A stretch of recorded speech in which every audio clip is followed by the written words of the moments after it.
The Last of Us was highly anticipated upon its announcement, and rightly so, as once the world finally got their hands on it and started playing, it was met with critical acclaim and provided a gameplay experience like no other, making it one of the best, if not the best, video game experience ever made.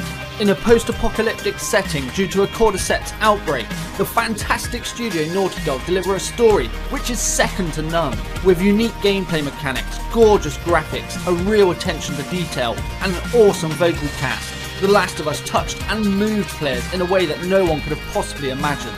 Personally, I've never been involved and immersed into a video game relationship as much as Joel and Ellie's. That shows you just how well it was delivered, and luckily we get to see it continue in The Last of Us Part 2. And I'm gonna kill every last one of them. Now with The Last of Us 2 just around the corner, everyone is hyped and excited, so I thought it was time to revisit the masterpiece that is The Last of Us. Now a few years ago, I did the top 10 moments from The Last of Us, but after playing through the game 5 or 6 more times, I really started to re-evaluate my positions, so now I'm bringing you this chart. The top 6 moments from The Last of Us. Bear in mind, there are spoilers ahead and this includes all the DLC. So let's get to it. I can take care of myself. How many close calls have we had? You want us to just leave you here? Yes. There's no way I will not turn into one of those things.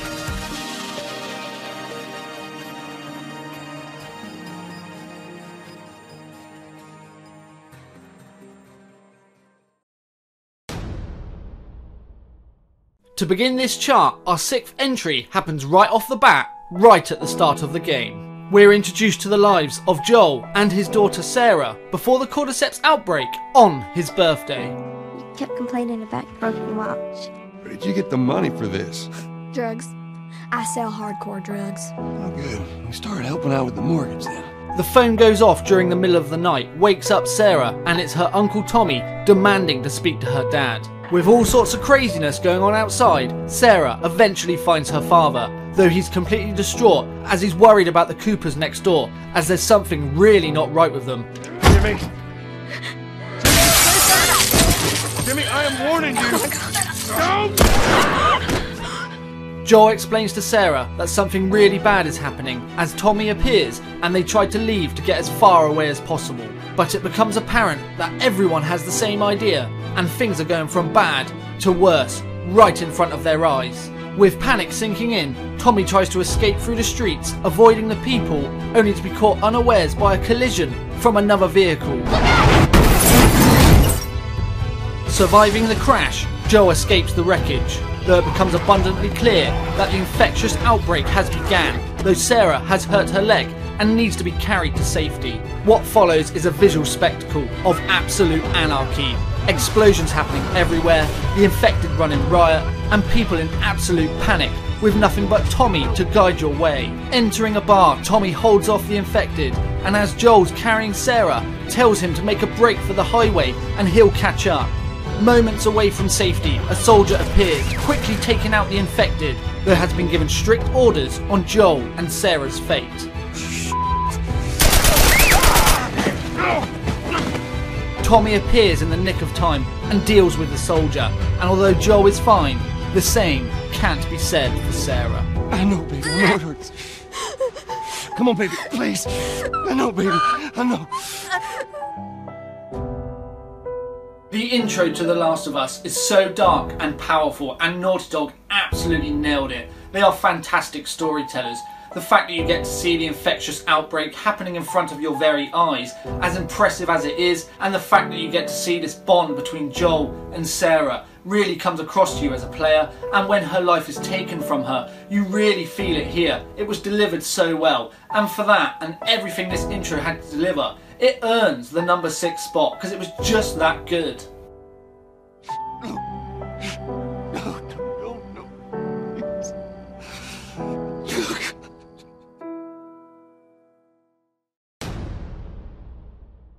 With the death of his daughter Sarah, Joel has become a very cold and ruthless man, though with the last dying words of his friend Tess, he promises to deliver Ellie to the Fireflies in hopes that she could be the cure to this cordyceps infection.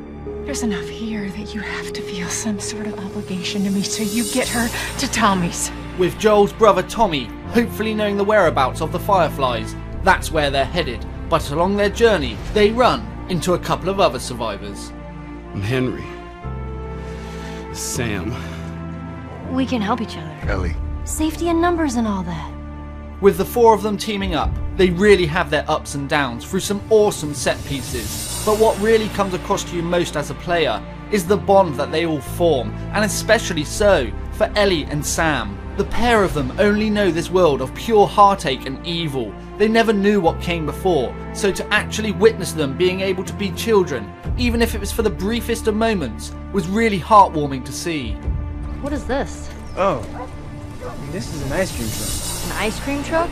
That's true. Man, you lived in a strange time.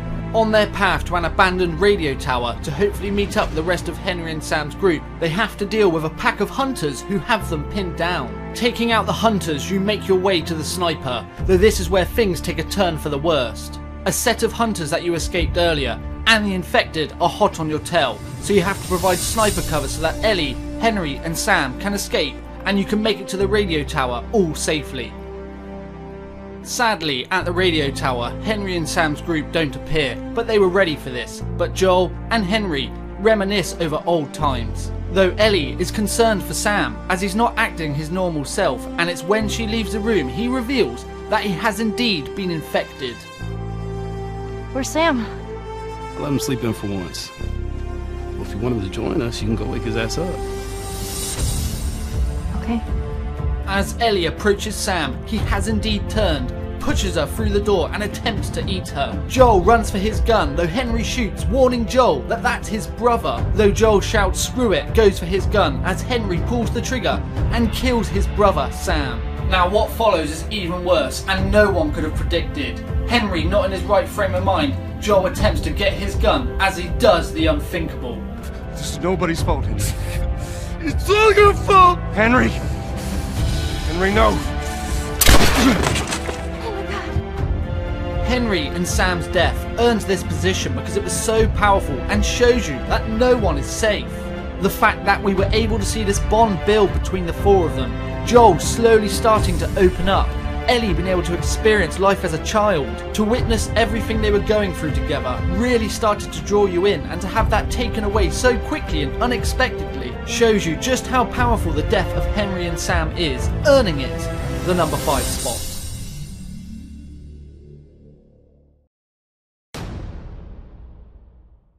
Upon reuniting with Joel's brother Tommy, he reveals the location of the Fireflies, and this brings us to the University of Colorado. Though without anyone in sight, you do indeed learn that the Fireflies have relocated.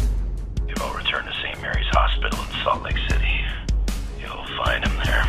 But before they can even think about reaching Salt Lake City, they have to deal with some uninvited guests. Get down! Joel and Ellie have to fight through the hunters if they wish to escape the science building of the university, and this provides an awesome stealth segment in which the pair of them work together until it all goes horribly wrong.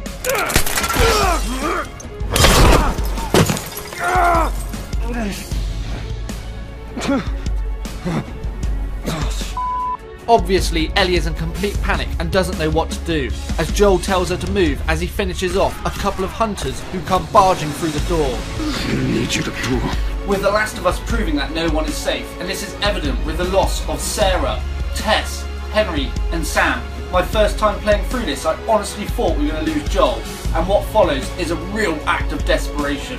1, 2, 3!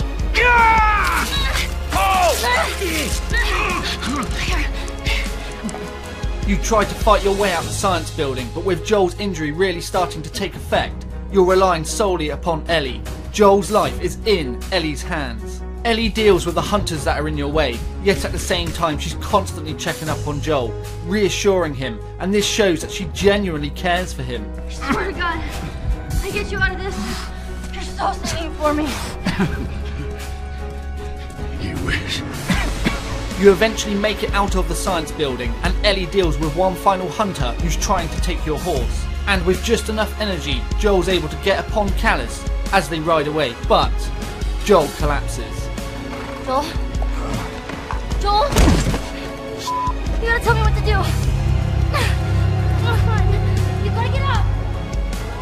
Joel's injury was so unexpected, devastating, and to get this far in the journey, you were really worried you were going to lose him. The way you could see what Joel was going through the different uses of gameplay and effects, to Ellie doing everything she could to save Joel, the roles reversed, showing that she genuinely cares for him, and finally the fact that the final thing you see in this scene is Joel collapsing, wondering as to whether he made it or not. So for everything this moment delivered, it earns the number 4 spot. With Joel injured, Ellie does everything she can to bring him back to health, and through an unexpected turn of events, she ends up teaming up with a man called David against the infected until he reveals some key information. He said that the others had been slaughtered by a crazy man traveling with a little girl. David reveals that it was in fact Joel and Ellie that killed his men at the university, and with Ellie having the advantage of a rifle, takes the medicine and David lets her go. Ellie makes it back to Joel and gives him the antibiotics, but David is well aware that they are in the area, so his men are on the hunt. Ellie tries to lead the men away from Joel, though this eventually leads to her being captured. And here we learn of David's group's cannibalistic nature and his sick intentions. You stupid little girl! Ellie is the little girl. Broke your finger! Ellie eventually escapes, and this leads to a one-on-one confrontation, David versus Ellie. And at the same time, Joel is back on his feet and will stop at nothing, torturing David's men until he finds Ellie. He told you what you wanted. I ain't telling you That's alright. I believe it. No, wait! David versus Ellie is a battle unlike any other, as for everything built up to it, it produces a real intense, stressful situation for the atmosphere and tension provided and David's sick and unpredictable nature. It easily makes him the main antagonist for The Last of Us by far, and a hell of a challenge. The whole battle, Joel's on his way as well, so you're just hoping, anticipating he's going to appear in time and kick David's teeth in. It really makes it exciting and a scenario not many other games can replicate. With David and Ellie's battle taking its toll, it would appear that David has the upper hand, and this would seem like it's the end for Ellie, but David's overconfidence costs him. Ellie reaches for the machete and ends David in the most savage way possible, as Joel appears and is able to calm Ellie down. And for everything that the pair have been through together, what we witness is the true bond that they have for one another. He tried to... Oh, baby girl. It's okay. David versus Ellie was built up so well, as everything you'd witnessed from him, you genuinely wanted him to suffer. The battle itself was very dark, cold, intense, and it's not something you really ever see in other games. Along with the fact that Joel was on his way and would stop at nothing in order to get to Ellie, and although Joel doesn't actually confront David, to see him be there for Ellie, and when she realises it's him, just lets everything go. It's such a powerful and emotional moment to witness. Overall, for everything David versus Ellie had to offer, it earns the number 3 spot.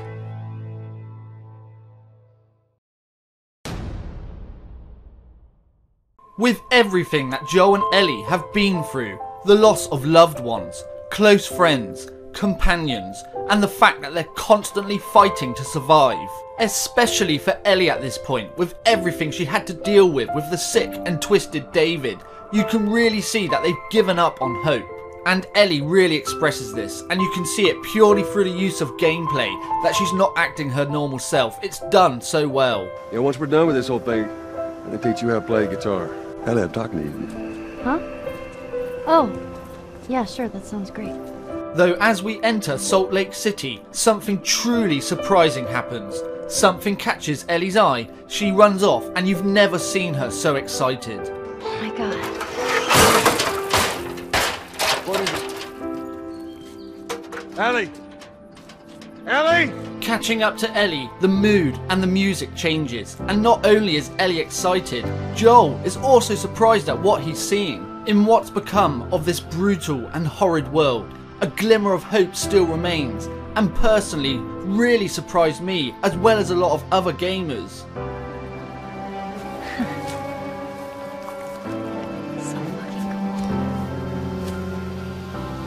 Seeing the giraffes in what's such a calm and peaceful moment restores the hope and faith in Joel and Ellie, showing them that there is a world worth fighting for. And with their bond constantly getting stronger throughout the duration of the game, it's also worth noting Joel's daughter Sarah's same love for the animal, really adding that spark to the relationship. Now, although Ellie isn't actually Joel's daughter, that father-daughter relationship he once had with Sarah, he now has achieved with Ellie. The bond is that strong, and with the scene and setting overall with the giraffes, produced such a beautiful, powerful and magical moment. It was a scene and setting delivered absolutely perfectly, and you really didn't want it to end. For all the pain, agony and suffering the pair have been through up to this point, to have their faith renewed, that bond solidified through such a truly powerful and magical moment, this earns the number 2 spot. We don't have to do this. After all we've been through, it can't be for nothing.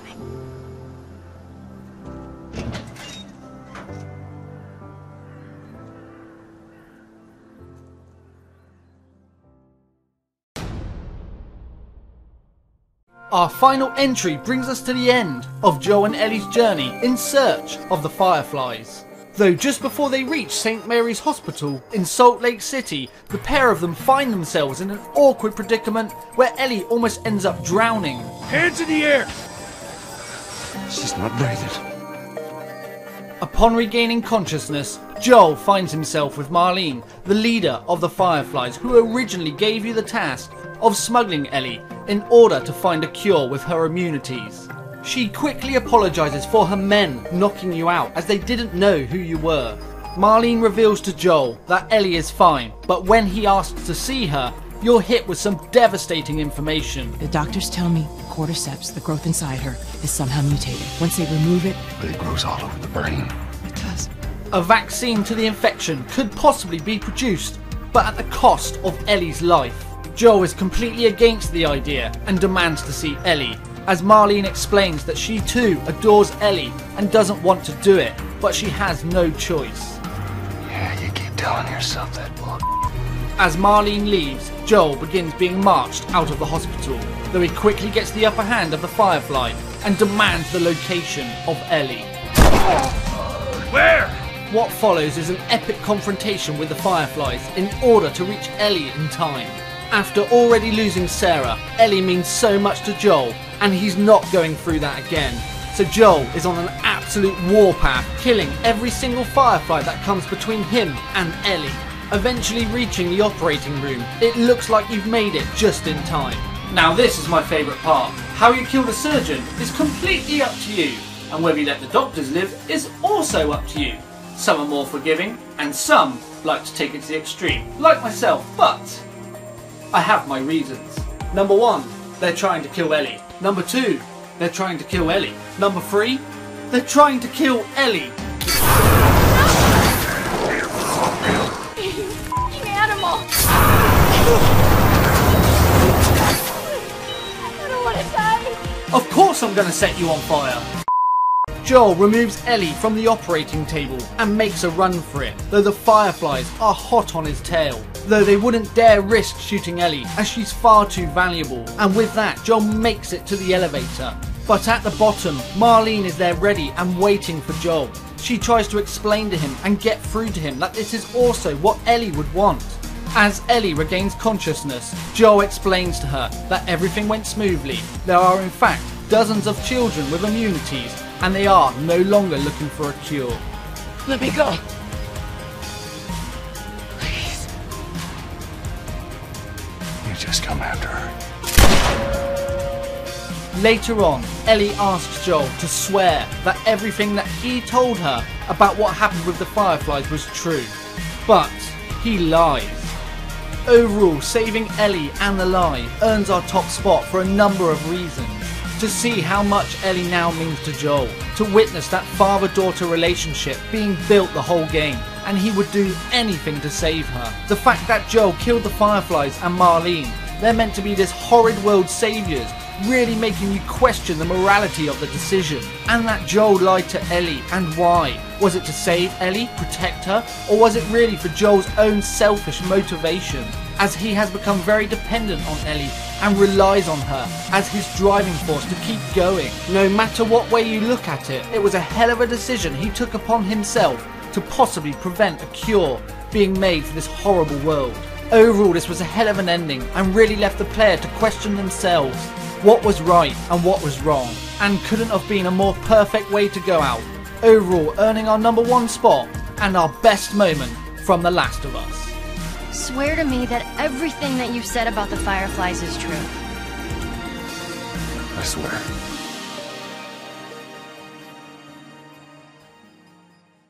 So that brings us to the end of our video. Thank you very much for watching. I realise that the positions I've placed in this chart are actually in order as you progress through the game, but that shows you that the game started amazing and got better throughout. There's not many games that are like that, and Naughty Dog absolutely nailed it. And with The Last of Us 2 around the corner, I couldn't be more excited, and I can't wait to see where Naughty Dog take us next. Again, thank you very much for watching. If you enjoyed, please remember to like, share, subscribe, follow me on Twitch at GavinchiTV, on Twitter at GavinchiTV, and if you get a chance, check out some of these other videos. There's some bouncing around, and the subscribe button's down there. I couldn't be more grateful and appreciative if you stick with me. Again, thank you very much. I'll be back with something completely new, and I'll see you next time.